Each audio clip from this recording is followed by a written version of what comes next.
That was easy, huh? I never thought we'd get up here. Thank you, Minority Leader Jeffries. Hakeem, I've got to warn you. 2 years ago, I got 100% of the vote from my conference.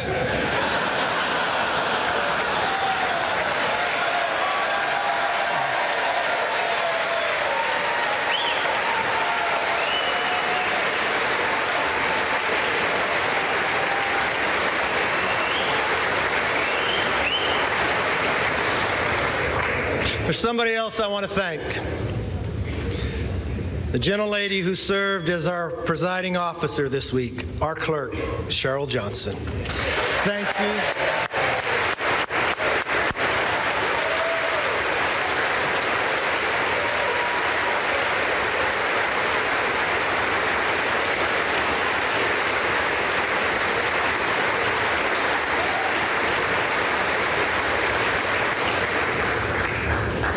You know, my father always told me, it's not how you start, it's how you finish.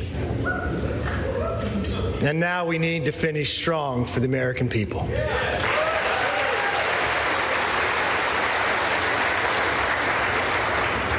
You know, if a son of a fireman and a grandchild of immigrants can rise to the highest position in the most important legislative body in our country, and if my colleague, Hakeem Jeffries, with his life story, can rise to lead his party, then opportunity and democracy still thrive in America.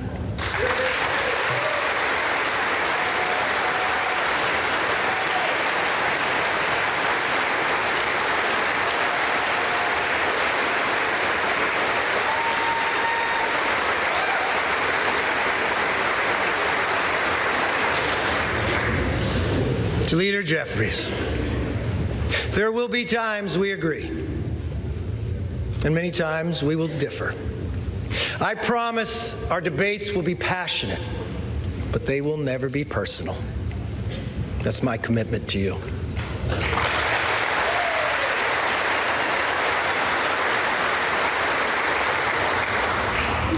And now, the hard work begins. What we do here today, next week, next month, next year, will set the tone for everything that follows. Tonight, I want to talk directly to the American people. As Speaker of the House, my ultimate responsibility is not to my party, my conference, or even our Congress. My responsibility, our responsibility, is to our country.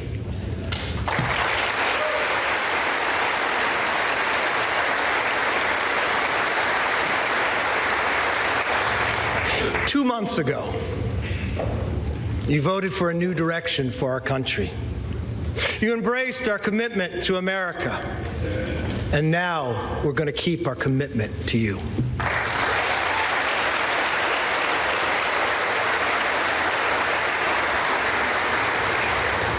It's a commitment for an economy that's strong, where you could fill up your tank of gas and feed your family, where paychecks grow and not shrink. It's a commitment for a nation that's safe, where communities are protected, law enforcement is respected, and criminals are prosecuted.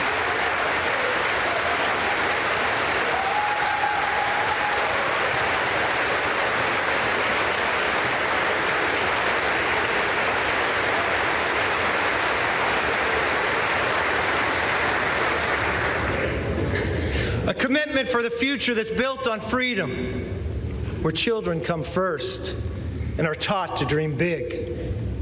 Because in America, dreams can still come true. A commitment for a government that is held accountable, where Americans get the answers they want, need, and deserve. Our system is built on checks and balances. It's time for us to be a check and provide some balance to the president's policies.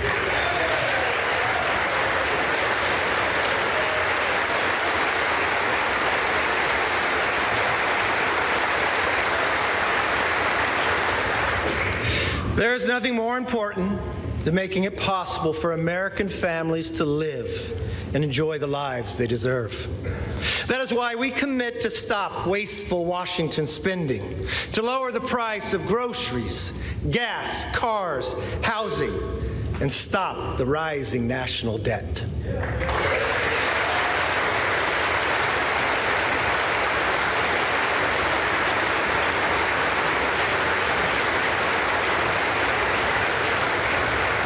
We pledge to cut the regulatory burden, lower energy costs for families, and create good-paying jobs for workers by unleashing reliable, abundant, American-made energy.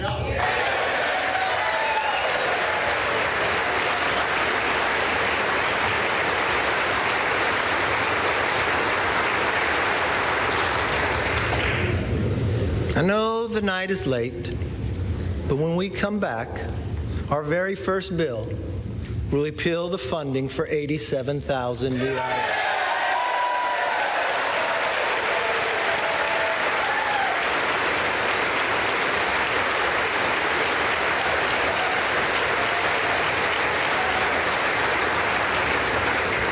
You see, we believe government should be to help you, not go after you.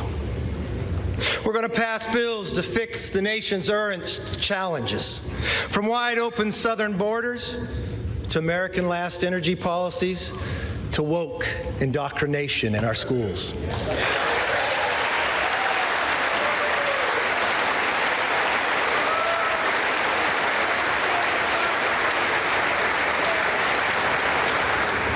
We'll also address America's long-term challenges, the debt, and the rise of the Chinese Communist Party.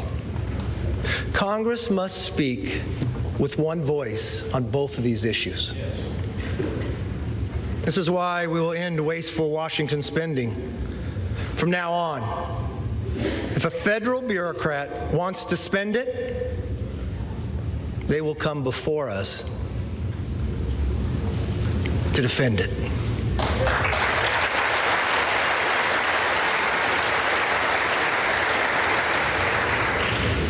As for the Chinese Communist Party, we will create a bipartisan select committee on China to investigate how to bring back the hundreds of thousands of jobs that went to China, and then we will win this economic competition.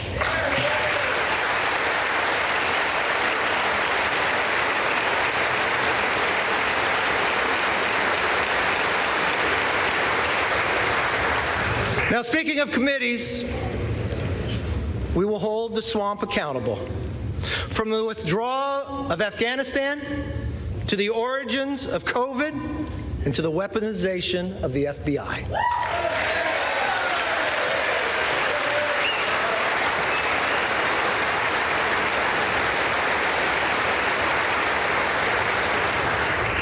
Let me be very clear. We will use the power of the purse and the power of the subpoena to get the job done.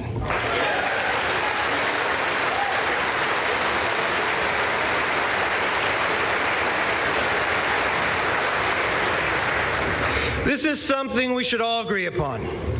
We will stand up and speak out for the backbone of our economy, the hard-working taxpayer.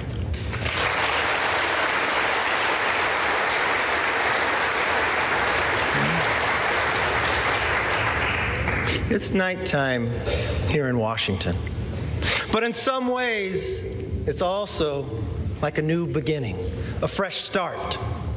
My friends, this chamber is now fully open for all Americans to visit.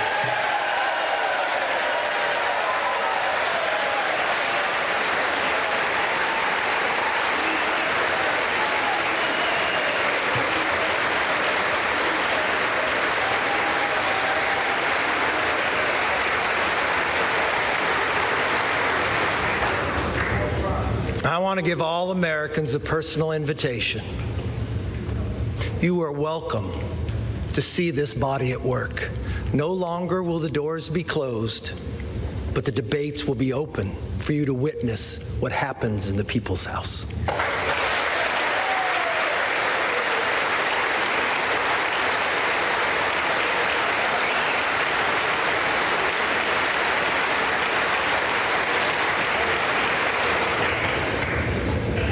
From the committee rooms to this floor, we commit to pursue the truth passionately and embrace debate. No more one-sided inquiries. Competing ideas will be put to the test in public so that the best ideas win.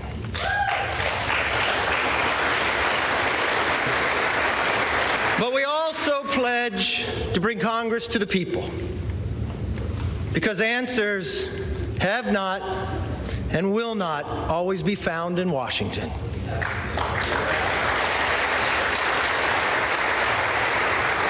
That's why one of our very first hearings will be held on the southern border.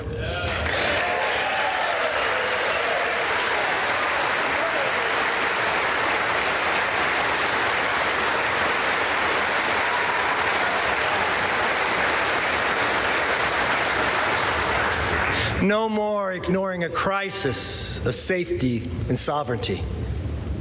We must secure our border.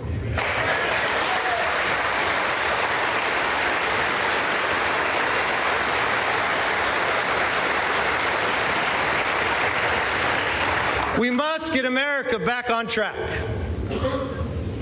Now, on a personal note, to my family, here and at home, to Judy, Megan, Connor, Emily, my brother Mark, Monica, Zach, and yes, my mom, Bert. I am where I am because you are who you are.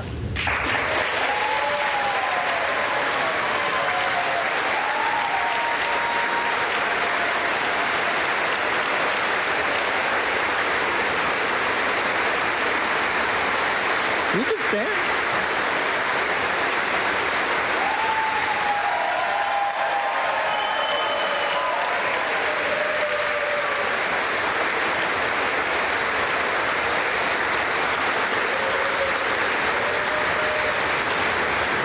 I'd also like to thank my constituents in California's Central Valley.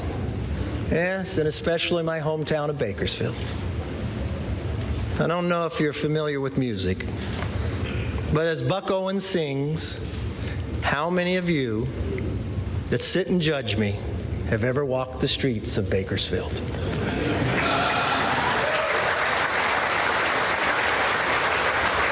Well, I've walked those streets my entire life. I know its people.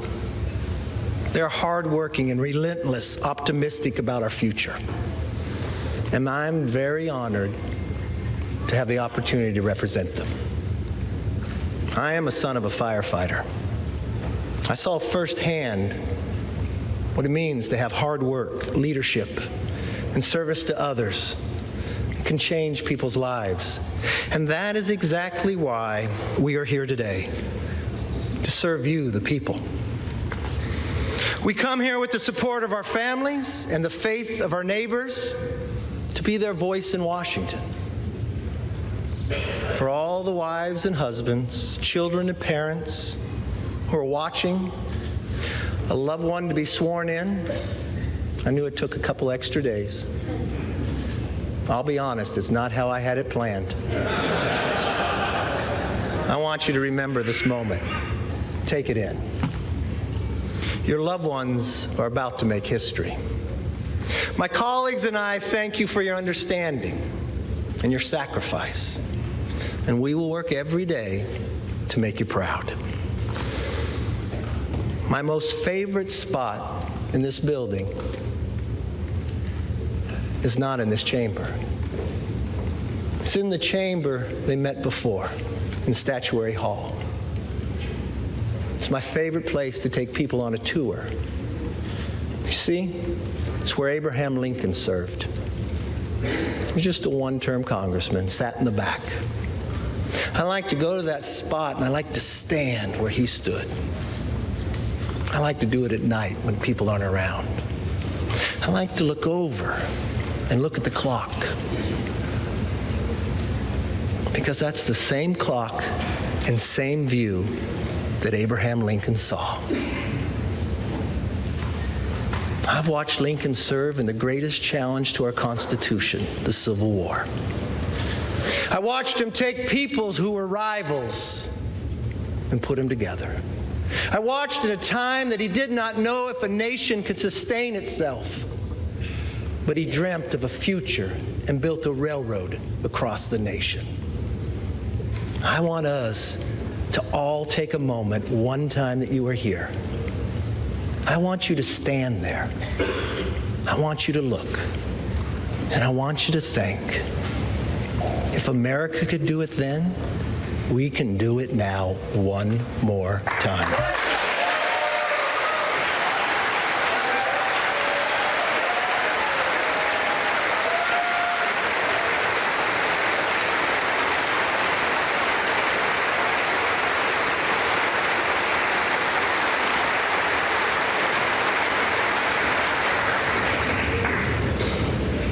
You know, Abraham Lincoln gave his life in service to this country. One of his most important observations about America applies today, as much as it did 160 years ago. He said, "We are striving to maintain the government and institutions of our fathers and to transmit them to our children and our children's children's forever." My fellow Americans, that is still our mission today. This moment calls for restoring trust within our country and with each other. In that spirit, I will work with anyone and everyone who shares our passion to deliver a better future for the nation. I hope you'll join me. As a Congress, we can only operate if we cooperate. My door will be open. I'd like you to come by. I want you to see, as you walk down the hall, a large portrait of Lincoln. I want you to go into that conference room, and I want you to see another portrait. My members know of this. It's of Washington crossing the Delaware. You all know the story. It happened on Christmas, 1776. There was no iPhone to take a picture. People wonder when it was painted. It wasn't painted by someone who was there. It was painted in 1850 and 1851. He was an immigrant who lived in America, Emanuel Lentz. You know why he painted it? Because he knew America was more than a country. America was an idea. He went home to Germany, and he wanted Germany to have a revolution based upon the values and freedoms that we defend every day.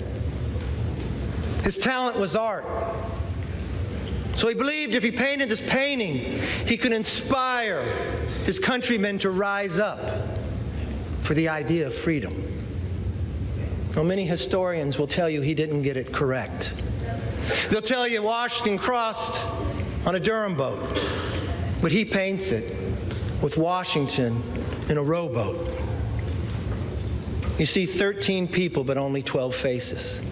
You see Washington standing up in a rowboat in the middle of winter, wearing a ceremonial uniform with his hand on his chest. He looks so stoic. You would look at that man, you'd say, I'd follow him anywhere. You probably believe that he never lost a battle. But history would tell us at that moment, at that time, he had only lost. We had never won. You see, that was the night of our first victory as a nation when we surprised the Hessians. But when you look at that painting, don't look at Washington. I want you to look at who's in the boat. You see, The second rower in the beret, he's Scottish. The person directly across from him in the green, rowing in the exact same cadence, is an African American. You come down right to the middle in the red, the person who's rowing the strongest is a woman. And in the very back is a Native American. I don't know from a historic fact if they were in the boat that night, but to this young immigrant who had lived in America, that's who he believed would be in the boat. The second to last person is a farmer. He could be from Bakersfield, I'm not sure. His hand goes across his face. People will debate this part. But what I see is a hand of the 13th person nobody sees. You see, what I believe Emmanuel is saying is, here we are, battling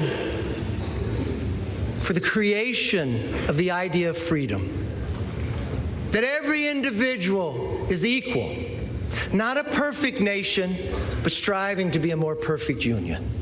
Having lost every battle against the greatest challenge with the strongest nation, having lost them all, but willing to do it on our holiest of nights, with a hand reached out and asking if you would join us. That's as true today as it was then. If we let everybody in the boat, if we row in the same cadence together, there is no obstacle this body can overcome for this nation.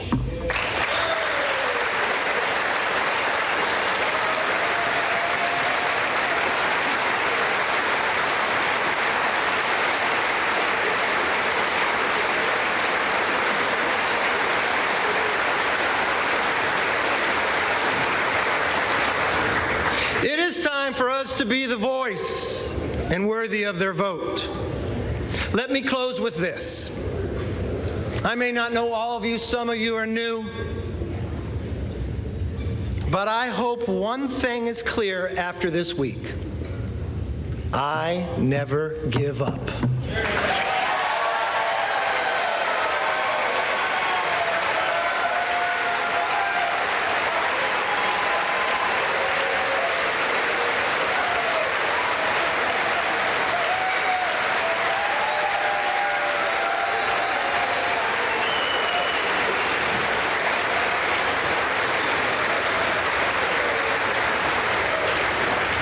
I make this promise. I'll never give up for you, the American people. And I will never give up on keeping our commitment to America. Our nation is worth fighting for. Our rights are worth fighting for. Our dreams are worth fighting for. Our future is worth fighting for.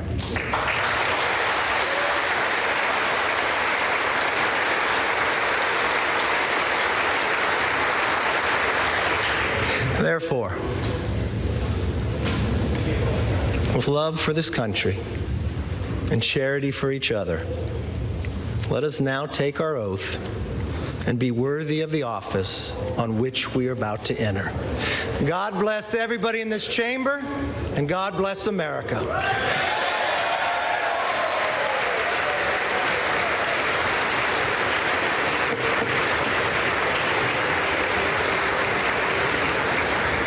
Not so fast. I have to get sworn in first. Sit down. I am now ready to take the oath of office.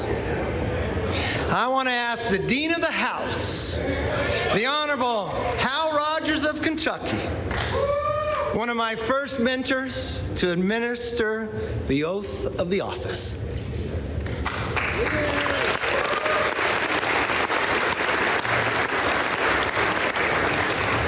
First, we want to offer a bipartisan congratulations to the gentleman from California.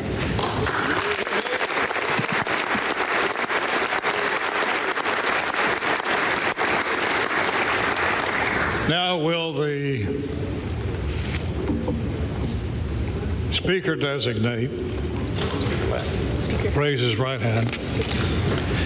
Do you solemnly swear that you will support and defend the Constitution of the United States against all enemies, foreign and domestic, that you will bear true faith and allegiance to the same, that you take this obligation freely without any mental reservation or purpose of evasion, and that you will well and faithfully discharge the duties of the office on which you're about to enter.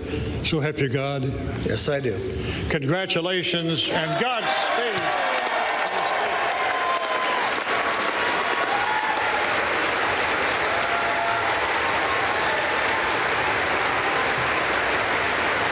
Thank you.